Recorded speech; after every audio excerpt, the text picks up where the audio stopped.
Talianak nga babae nga padung sa ospital kay nagbati na wa na makagwanta nanganak yun sud sa ambulansya. Si Nico Serino sa exclusive report.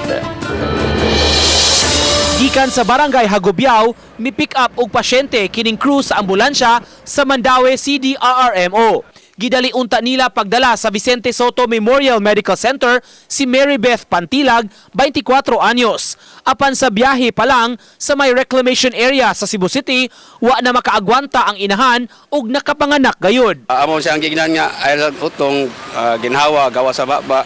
Pero di na gyamadan niya, na sa ang bata na nasa kuan niya, na-crowning na ba. Moto ni ko kuan niya ang diaper ko, auto na lang ma'am.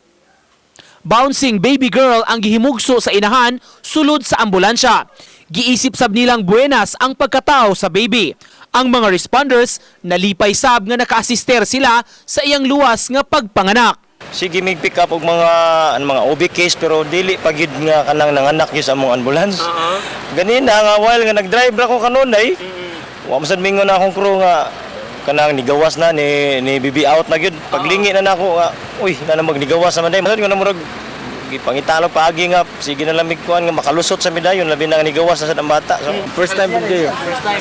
Sige bati nimo nga murag kana ngay kulba gamay pero pasalamat ko sa Ginoo nga sikpira bata sa mga pasyente. Human sa pagpanganak, gidala gihapon sa crew ang inahan ug baby sa ospital aron ma-monitor ang kondisyon niini. Talagsaon man, apan giisip sa crew nga ngingon ani nga mga emerhensiya kabahin gihapon sa ilang pagdalit og serbisyo sa mga nanginahanglan. Uban ni Marlon Melgazo, Nico Sereno, Balitang Bisdak.